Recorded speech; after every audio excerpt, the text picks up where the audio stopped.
Hey everyone, welcome back to my channel, or welcome to my channel. If you're new here, hello, feel free to hit the subscribe button. I upload videos about motherhood and lifestyle every single Sunday, and today's video is going to be all about my birth story. I know in my Q&A I said that I was going to make a video all about how I found out I was pregnant and how we told our family and stuff like that, but I kind of felt like that was somewhat of an uneventful story. Not like uneventful, but I feel like it wasn't as interesting as my birth story, so that's why I wanted to make this today. I did get a new camera, so I'm kind of playing around with the settings, the filming settings and stuff, so if this is out of focus or anything like that, I apologize, but we'll figure it out eventually. Also, I'm addressing my hair again because my hair today is absolutely insane.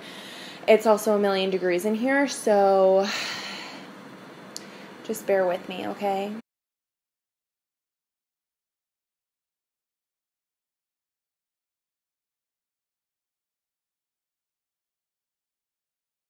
Alright, so I'm just going to get right into it because I didn't write anything down or organize my thoughts. I kind of just decided to film this out of nowhere, so if it's kind of rambling all over the place, that's why, and I apologize. Okay, so I was 38 weeks and 5 days when I went for my normal checkup at the OB, and here in Italy, I don't know how they do it back home actually in the States because obviously I've never had a baby there, but here in Italy, they don't check you to see how much you're dilated or anything like that unless they really need to. So unless you're like showing signs of early labor or just like you're showing signs of labor at all.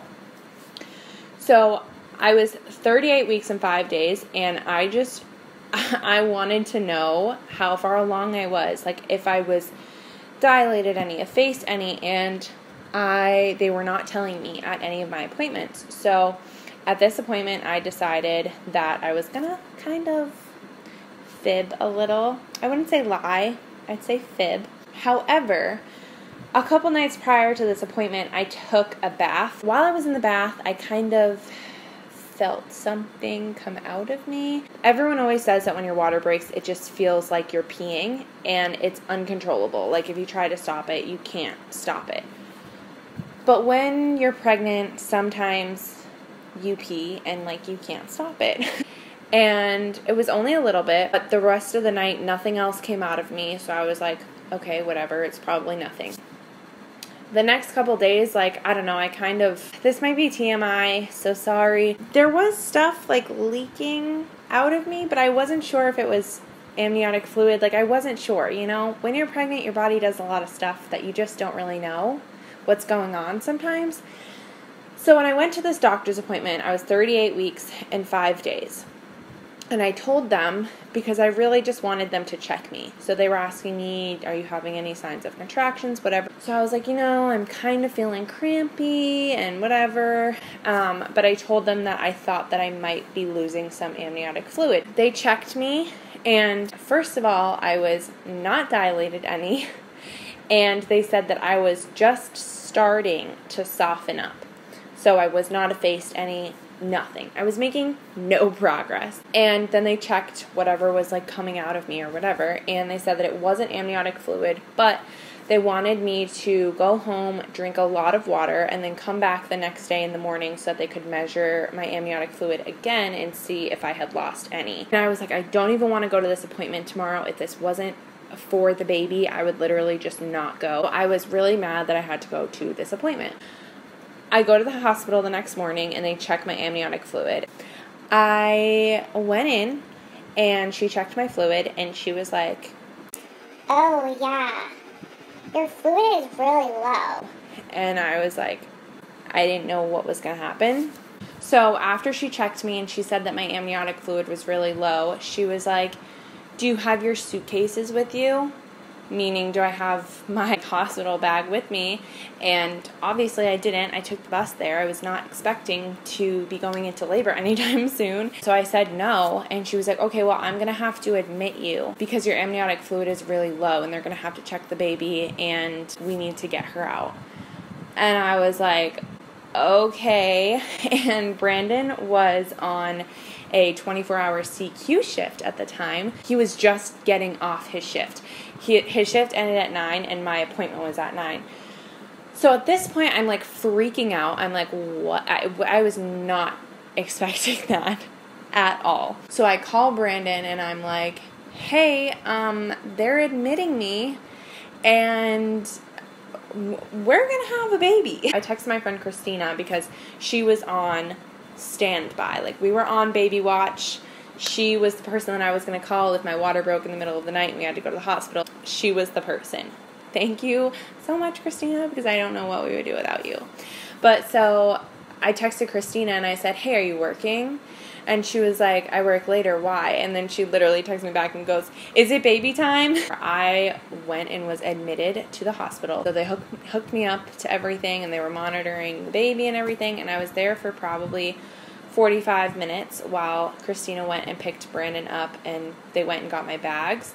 So he comes to the hospital finally, and he's exhausted because he was just up for 24 hours. And they still had me hooked up to the monitor. They induced me at 11:30 a.m. Now, here, they don't do progesterone. They do either oxytocin, I think, or progesterone. I don't know the technical terms or exactly what they do, but basically they put something on like a piece of gauze. They put progesterone or something, I don't know, on a piece of gauze, and then they put it inside you and they attach it to your cervix, and it helps open your cervix. So they did that at 11:30 a.m. and I went up to the second floor where I would wait to start getting contractions and going into active labor. Now, I was there for quite a while. So I was up there until probably around 4:35, and they brought me down and did another stress test. And around that time was when I kind of started feeling some contractions, but they were very, very, very, very, very mild. Like, I wasn't in pain or anything. The liaison, who is someone who speaks English, because the people in the hospital don't speak English, pulled me aside after and was like, basically, since your contractions are not picking up and nothing is really happening, we're going to keep you on the second floor. If nothing happens within 24 hours, we're going to send you home. And that discouraged me so much. I was like, no, wait, like, my contractions are kind of starting to pick up, like, something's happening. But she was like, we're not going to induce you further, anything, we're just going to see how the night goes. So I went back up to the second floor, and I was waiting. At 6:43, my contractions started, and they were 30 seconds, and they were every, like, 4 or so minutes. Up until 6:57, they were always 30 to 40 seconds, and then they started being like a minute long. I remember that's when I started being in a lot of pain, and I was having a back labor, which I didn't really know that I was having a back labor. Like, I knew that it was hurting my back a little bit, but I didn't know I didn't know what labor felt like. So I called the nurse in, and she basically was just like, if you're feeling a lot of contractions, go take a shower and labor in the shower for a little bit. And that was the best. But as soon as I got out of the shower, my contractions came on way worse than they were before. I don't really know. The time frames from here on out are kind of fuzzy to me, because looking back, I don't remember when things happened. A lot of the time frame, it felt like it was forever, but at the same time, it felt like it was really quick. So I'm going to do my best to remember. So at this point, I feel like it was around 10 o'clock. And one of the nurses came in and said, I'm going to check you. So they checked me, and I was at a 1. So I was 1 centimeter dilated, and I was like, okay, we're getting somewhere. I just remember, like, just walking around the room and just being like, come on, Peyton, do something. And I was just walking around, and then they got really, really, really bad. So I called the nurse again, and she came in, and they were like, okay, we're going to take you down to do another stress test. So we went down there, and that's when things started getting really bad. I remember looking at Brandon and being like, I'm about to start making some weird noises. Don't make fun of me. I was so uncomfortable. I went into this labor planning to have a natural birth. I didn't want to do the epidural. I wanted to, like, labor in water for a little bit.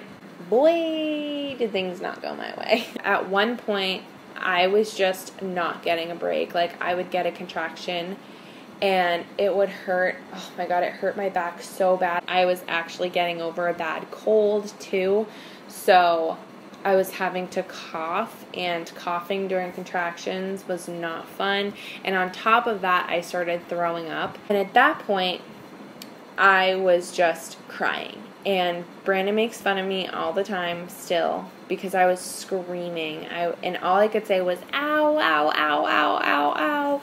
And he makes fun of me for that, which is so annoying. And I remember at one point being like, I know you're tired, but could you be a little bit more supportive? I was being a big bitch. The nurse checked me again. And I remember saying to myself, and I think I was saying to Brandon, I was like, I cannot do this. There's no way I'm going natural. Like, I literally can't. And then I was like, you know what? If I'm at like a 3 or a 4, which I thought for sure that I was, then I'll continue and I'll see how far I can get. Well, she checked me and she left the room and came back, and I was like, okay, so what am I? She goes, still a 1, but you're doing great. and I was like, hell no. I was so upset. So she left, and when she came back in, I was like, okay, so when can I get the epidural? And she kind of just chuckled. She was like, 1 minute. So they took me in the room, and at this point, it was around 2 a.m. They gave me my epidural. I was so scared to get my epidural. But when I'm telling you, people who are nervous for the epidural, the pain of your contractions will completely 100% override the pain of the epidural, and you will not be focused on the epidural because you'll be so focused on the pain of your contractions. They do epidurals differently here. I'm pretty sure they use a different medicine. It doesn't go like all the way into your spine. I don't remember. But instead of having you sit up and hunch over like they do in the States, they have you lay down on your side and go into the fetal position. And you literally have to like scrunch up, which was really hard for me because I was contracting as they were trying to put the needle in. And that was, or the catheter needle, I don't even know. And that was really hard for me. But as the second that epidural hit me, I was like, whoo, on top of the world. I remember saying to Brandon, I said, I've never done ecstasy before, but I think that if I ever did, this would be what it felt like. So that was at 2:30, and I forgot to mention, as they were putting my epidural in, my water broke. I remember just going, oh. And my water just broke. I was good after I got my epidural for about half an hour. Brandon and I both took a nap. They didn't have another bed or anything for Brandon to sleep on. Like, they don't have the benches and stuff on for your spouse to sleep on here in Italy like they do back in the States. So he literally, the nurse brought him a blanket and pillow, thank God, and he just slept on the floor. So I got to sleep for about half an hour. I woke up to these pains. Just like excruciating sharp pains in my vagina. And I told the nurse, I was like, I am starting to feel my contractions again. And I really felt like I had to push. But I knew that I didn't. And she measured me and I was at a 3. At that point, she brought in like, I don't know, something to drain my bladder or something. I don't remember. But when she did that, it really hurt. But I felt relief after, so I was like, maybe I just had a full bladder or something. The pain kept coming, so the guy who did my epidural came in and he gave me another shot of the medicine, basically. That helped a little bit, but then I just kept getting these pains. This is where time gets really fuzzy, and it felt like it all happened so fast. Brandon's freaking out cold on the floor while all this is happening. Then they came in and she checked me, and I was a 7. And I remember Brandon woke up a little bit. I was like, we're at a 7. We're almost there. And I feel like it was literally like half an hour until the doctor came in and he gave me another shot of the epidural medicine, whatever. I feel like it was about a half an hour until she was like, okay, we're going to start pushing. And Brandon was still asleep. And I was like, what? And at this point, I was on my side. And they like opened my legs like this. And I woke Brandon up and I was like, we're pushing. That was at 4:45 a.m. I remember that as soon as I started pushing, I was sleeping in between contractions and in between pushes. And at that point, Brandon was like halfway across the room. And he had always said, I'm not watching you push. Like, I'm not looking down there. I don't want to see that. I can go my whole entire life without seeing that. But he ended up looking, and so he was just standing right beside me. And at that point, the only people in the room were just my midwife and person helping her deliver the baby. I pushed for a little over an hour. At one point, they asked me if I wanted to feel her head, and I felt it. I remember being like, oh my God, that's so weird. And then they brought in a little hand mirror, and they were able to show me her head, and that was also super weird. But it was super cool. I pushed for a little over an hour, and at 5:54, Peyton was born, and it was the most incredible feeling ever. With the exception of my contractions, I would go through labor a million times again. I loved labor. Her being placed on my chest was just the most insane feeling. And if you are an expecting mom, just know that the second that they place your baby on your chest, that is just literally going to forever be the best moment of your entire life. And then they took her and they weighed her and everything. It's funny because my entire pregnancy they said that I was going to have a big baby. She was born at 6.9 pounds, and I will insert the first picture that Brandon took of her right here. She was such a little nugget, and that diaper that she has on is a size 1 diaper. And it's so big on her. But yeah, that's pretty much it. And then after they stitched me up, I had 2 tears, but they were on the outside, so they weren't, like, it wasn't anything major. I didn't feel a thing when they were stitching me up. I was, like, sleeping when they were stitching me up. So, and after when they delivered my placenta, I barely felt that too. That is the story, basically, of the best day of my entire life for all of you expecting mamas. I just hope you guys all have a great delivery. Pain is 100% inevitable, but I promise you it is all worth it when they place that baby on your chest. I promise. But I know that you're going to be a great parent, and just enjoy every second of that newborn stage, because pretty soon they will no longer be a potato.